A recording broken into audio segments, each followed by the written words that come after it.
నమస్తే రమగారు. నమస్తే జయ. రమగారు, మనం కొంచెం పురాణాల్లో నుంచి చాలా కథలు చెప్పుకున్నాం. ఏదైనా ఒక మంచి పురాణంలో నుంచి.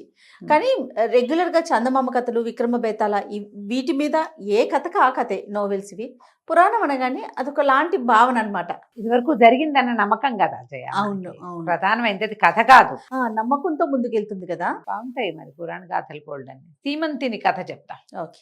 దీనికి పూర్వాపరాలు బోల్డ్ కథలు ఉన్నాయి. ఒట్టి సీమంతిని కథే చెప్పుకుందాం మనం. దేంట్లో నుంచి అండి? అట్లా ఏదన్నా ఉందా? శివపురాణము అలాంటి సోమవార వ్రత మహత్యం కథ ఇది.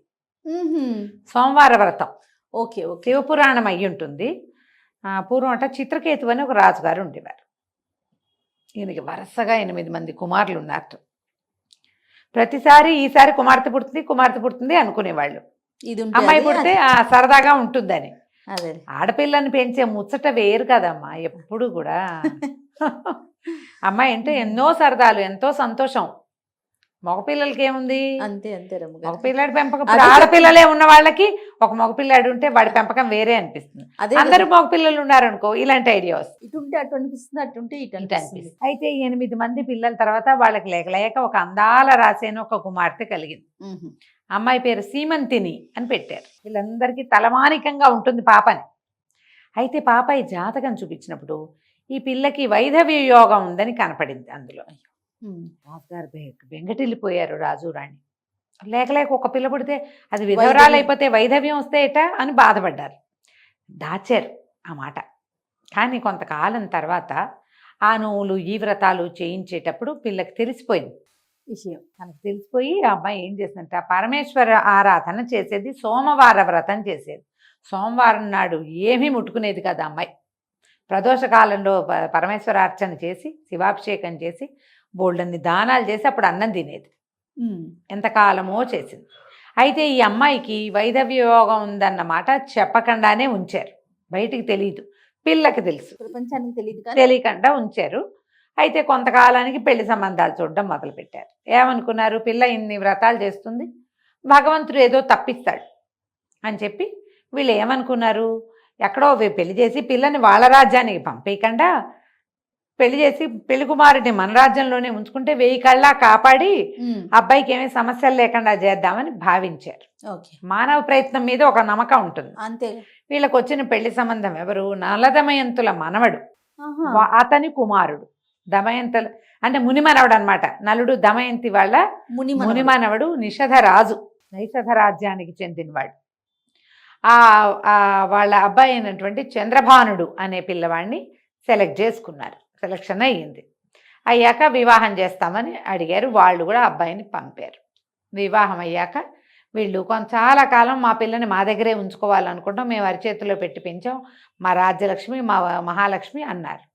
వాళ్ళు కూడా ఏముందిలే, ఇంకా అతను యువరాజుగా ఉన్నాడు, రాజు కాల తండ్రి ఉన్నాడు. అందుకని ఏం చేశారు? ఈ చంద్రాంగదుడిని ఇక్కడికి పంపించారు. రాజుగారి అబ్బాయిని పంపిస్తే వీళ్ళు 1000 కళ్ళ కాపాడుతూ పిల్లని చక్కగా చూసుకునేవారు. కొన్నాళ్ళ తర్వాత ఏమైంది? ఒకనాడు వీళ్ళకి పక్కనే అదేదో నది ఉంది. ఈ నదిలో దీనికి వెళ్దామనుకున్నారు, నౌకాయానానికి అన్నీ చక్కగా ఏర్పాటు చేసుకున్నారు. నౌకాయానం చంద్రాంగదుడు పడవెక్కాడు, వెళ్తున్నాడు. ఉడికి సరదాగా తిరిగి రావడానికి వెళ్తాంగా మనం అలాగే. అయితే ఈ వెళ్తూ ఉంటే ఏమైంది? మధ్యలో పెద్ద తుఫాన్ వచ్చి ఈ నౌకా భంగం అయిపోయి ఈ పిల్లవాడు నీళ్లలో పడిపోయాడు.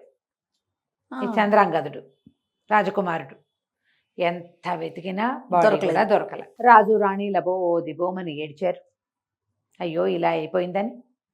అమ్మాయి ఏమో ఇంకా వైధవ్యం వచ్చేసింది, ఇంకేముంది?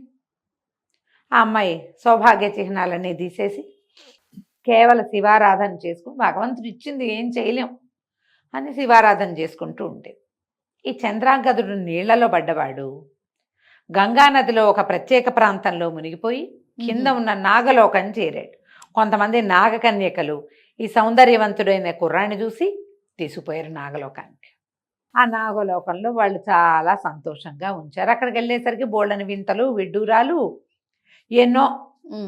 చాలా రోజులు అతను ఇక్కడ ఉన్నాడు, నాగలోకంలో ఉన్నాడు. ఆ నాగరాజు ఈ చిత్రకేతు ఉన్నాడు కదా, ఈ అమ్మాయి తండ్రి, ఆయన యొక్క స్నేహితుడి అల్లుడు వచ్చాడని ఎంతో సంతోషంగా చూసుకున్నారు. ఈ అబ్బాయికి తను ఇక్కడికి ఇట వచ్చి వెళ్ళిపోతే ఈ నెలల్లో ఉంటే తన భార్యకి వైధవ్యం వస్తుంది లాంటి భావాలు కలగల పిల్లాడికి తెలియలా. వీళ్ళేమో అబ్బాయి చనిపోయాడు అయిపోయిందని ఈ పిల్లని ఈ పని చేశారు. ఆ పిల్ల వాళ్ళేం చేయాలి, అమ్మాయే చేసేసుకుంది. ఎంతకాలమో ఉన్నాడు. ఈ ఆనందాలు సంతోషాలు అన్నీ అయ్యాక ఒకనాడు నేను వచ్చి చాలా కాలమైంది, మరి నన్ను పంపించేసేయండి అంటే, సరే ఏం చేశారు, ఇంకా కొన్నాళ్ళు ఉండు, ఇన్నాళ్ళు ఇంతకాలానికి వచ్చావు, మేము మా స్నేహితుడు అల్లుడివి అని అడిగారు. ఏదో ఇంకొక 4 రోజులు అయిన తర్వాత తక్షకుడి సహాయంతో 2 నాగకన్యలతోటి ఈ చంద్రాంగదుడు పైకి వచ్చేసాడు. ఊళ్ళోకి అడుగుపెట్టాడు. అడుగుపెట్టేసరికల్ అబ్బో రాజు రాణి సంతోషించారు. ఊరంతా వేడుకలు చేశారు. పెళ్ళికైతే ఎక్కువ వేడుక ఇప్పుడు చేశారు. ఆ అమ్మాయి భర్త వచ్చాడు అనేసరికి సంతోషించింది. మొదట ఎంతకాలం అయిపోయిందంటే వాళ్ళిద్దరూ ఒకళ్ళనొకళ్ళు గుర్తుపట్టలేనంత కాలం బట్టి అయ్యింది. అమ్మాయి భర్త పోయాడు అనుకో, చాన్నాళ్ళు గడిచిపోయింది. నాగలోకాల్లోనూ స్వర్గలోకాల్లోనూ సమయం ఎంతైందో తెలీదు. మన రోజు కంటే వాళ్ళ రోజులు పెద్దవి. సరే మెల్లిగా ఒకళ్ళనొకళ్ళు గుర్తుపట్టారు. అయ్యో నా భార్య ఇలా ఈ పని చేసిందని అతను బాధపడ్డాడు. సరే మళ్ళీ భార్య భర్త కలిసి సంతోషంగా ఉన్నారు. ఉన్నాక ఏమైంది, నిషధ రాజ్యానికి మా రాజ్యానికి మేము వెళ్ళిపోతామని అన్నాడు. అమ్మాయి గండం తప్పిపోయింది అల్లుడిది. ఆ పిల్లకి విధవా యోగం ఉంది, వైధవ్య యోగం ఉంది. అప్పుడు ఈ కార్తాంతికులు వాళ్ళు వీళ్ళు లెక్కగట్టి అమ్మాయి సోమవార వ్రతం చేస్తోంది కాబట్టి తాత్కాలికంగా ఈ వైధవ్య యోగం పట్టించింది విధి. అతను జీవించున్నా ఈ అమ్మాయి సువాసినిగా లేదు, భర్త లేడు, సువాసిని చిహ్నాలు తీసేసింది, విరాగిగా జీవితం గడిపింది. దోషం పోయింది, ఇంకా అల్లుడికి ఏమీ ఢోకా లేదన్నారు. అనగానే కుర్రాడు ఏమన్నాడు, మేము మా రాజ్యానికి వెళ్ళిపోతాం, నిషధ రాజ్యానికి వెళ్ళిపోతామంటే సరే అని తీసుకుపోనిచ్చారు.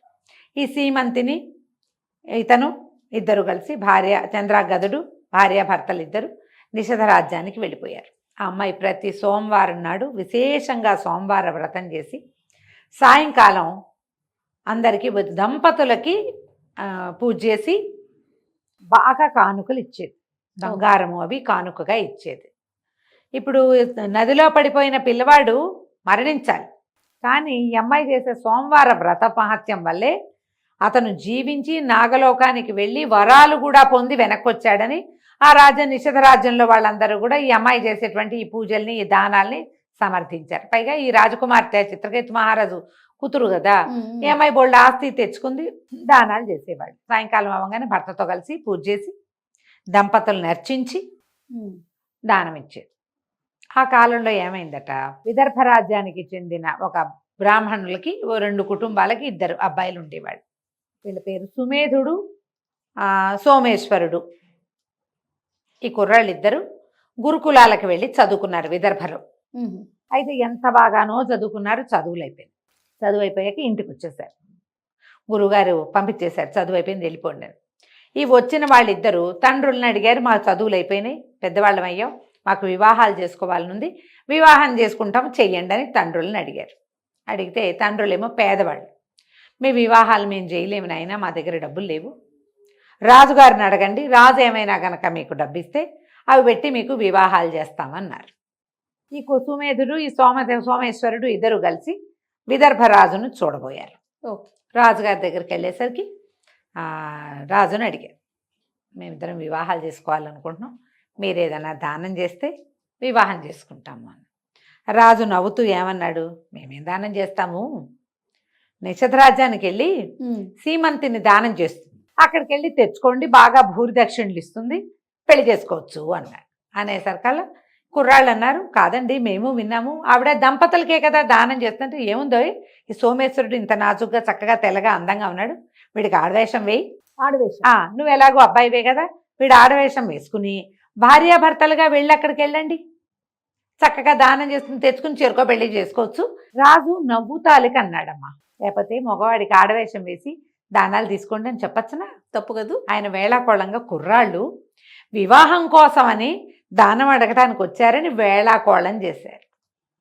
ఈ కుర్రాళ్ళు ఇద్దరు ఇంటికి వెళ్ళి ఆవిడన్ని దానాలు చేస్తున్నప్పుడు మనం ఎందుకు చేయకూడదు అని ఆలోచించి సోమేశ్వరుడు అమ్మాయి వేషం వేసుకుని సుమేధుడు కుర్రాడుగానే బ్రాహ్మణ దంపతులుగా వెళ్ళారు నిషధ రాజ్యానికి. వెళ్ళిన తర్వాత ఎక్కడో దిగారు, పూటకోళ్ళ ఇంట్లో దిగుతారుగా, సత్రంలో దిగితే సోమవారం ఉదయమే ఆ సత్రంలో ఉన్న వాళ్ళు చెప్పారు, మీరు ఏదో కొత్తగా పెళ్ళైనట్టున్నారుగా, సాయంకాలం రాజ్యసభకి వెళ్తే అమ్మాయి గారు రాణి గారు నిషధరాణి సాయంకాలం పూజ చేసుకుని దంపతులైన వాళ్ళని అర్చిస్తుంది, బాగా దానం చేస్తుంది, వెళ్ళి తెచ్చుకోండి అని చెప్పారు. మన వాళ్ళిద్దరూ పోయారు. అంతఃపురం బయట అంతా పెద్ద విశేషంగా పందిళ్ళు గిందిళ్ళు వేసి బోళ్ళంతమంది సైనికులు వాళ్ళు ఉన్నారు. చాలా మంది బ్రాహ్మణ దంపతులు వెళ్తుంటే రండి రండి స్వాగతం అని తీసుకుపోతున్నారు. మన వాళ్ళిద్దరు కూడా పోయారు. చక్కగా తెల్లగా నాజుగ్గా ఉన్న సోమేశ్వరుడు ఆడవేషంలో మరీ ముచ్చటగా ఉన్నాడు. లోపలికి వెళ్ళిన తర్వాత సరే వీళ్ళకి అర్చన జరిగింది. భార్యాభర్త కలిసి కాళ్ళు గడిగి బొట్లు కాటికలు అన్నీ పెట్టి కుశలం కనుక్కుని భోజనం పెట్టి బోల్డ్ అంతా బంగారము డబ్బు ధనము దానం చేశారు. అన్నీ పుచ్చుకుని ఇంటికి వచ్చారు. ఓకే, ఇంకేముంది ఇంటికి వెళ్ళిపోదామని ఆడవేషం తీద్దామనుకున్నాడు మనవాడు సోమేశ్వరుడు. అక్కడ ఏం చెప్పారు, సోమావతి అని చెప్పారు పేరు. సుమేధుడు సోమావతి. సోమావతి తాలూకు స్త్రీ వేషం ఊడి రాల. వీడు ఆడవేషంలో ఉండటానికి పెట్టుకున్నవన్నీ జుట్టు ఆ స్త్రీ సవేషానికి సరిపడా పెట్టిన సామగ్రి అంతా సహజంగా స్త్రీలకు ఉండేలాగా అయిపోయింది. బాగుంది. వాడు మామూలు అవల, మగవాడు అవలేదు ఇంకా. అయ్యో, మగవాడికి ఉండవలసినవన్నీ పోయినాయి, ఆడవాళ్ళకు ఉండవలసినవన్నీ వచ్చేసాయి. లబో దిబో ఏం చేసినా వీడు మామూలుగా అవ్వలేదు. వాడికి తెలుస్తోంది నేను స్త్రీగా మారిపోయాను అని. అక్కడి నుంచి ఈ పక్కనుండ సుమేధుని చూస్తే సిగ్గేస్తోంది కూడాను. ఆ లక్షణాలు కూడా వచ్చేసాయి. ఏం చేయాలో తెలియలే. ఇద్దరు ఈ ధనం సామాగ్రి అంతా పుచ్చుకుని పరిగెత్తుకుంటూ ఇంటికి వెళ్ళారు. తల్లిదండ్రి ఆశ్చర్యపోయారు. పిల్లాడు తమ కొడుకు ఆడదానిగా మారిపోతే ఏ తల్లిదండ్రులకి ఇష్టం ఉంటుంది? అక్కడి నుంచి నానా గందరగోళము అయ్యింది. విదర్భరాజు దగ్గరికి వెళ్ళారు. రాజుగారు ఆశ్చర్యపడిన నవ్వుతాలు కన్నాను, చేశారుట్రా మీరు అన్నాడు. చేశారు. చేశాక ఇప్పుడు ఏం చేయాలి? అక్కడి నుంచి కార్తాంతికుల్ని వాళ్ళని వీళ్ళని పిలిచి అంతా జయించి ఎవరో మహర్షి గారు వస్తే నారద మహాముని వచ్చేటప్పుడు ఆయన్ని అడిగారు, ఇలా జరిగింది, ఇప్పుడు దీనికి పరిహారం చెప్పమంటే, సీమంతుని చేత స్త్రీగా దానం తీసుకున్నందుకు వీడికి స్త్రీ లక్షణం వచ్చింది. ఆమె చేసిన సోమవార వ్రత ఫలితం ఇది. భగవంతుడు కూడా దీన్ని మార్చడు.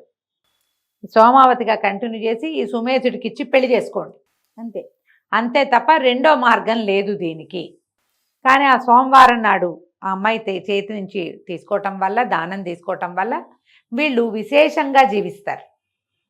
మీ అమ్మాయికి వచ్చిన ఇబ్బంది ఏమీ లేదు, హాయిగా ఉంటుందన్నాక ఇంకేం చేస్తారు, విదర్భరాజు తనే పూనుకుని ఈ సుమేధుడికి సోమావతికి వివాహం చేశారు. తర్వాత సోమవార వ్రతాన్ని గురించి ప్రచారం చేశారు. అంత ఫలితాన్ని ఇస్తుంది. ఆమె దంపతులుగా భావించింది కాబట్టి వాళ్ళు దంపతులు అయిపోయారు. అదే ఇది సోమవార వ్రత మహత్యపు కథల్లో ఇది చెప్తారు, సీమంతిని కథ.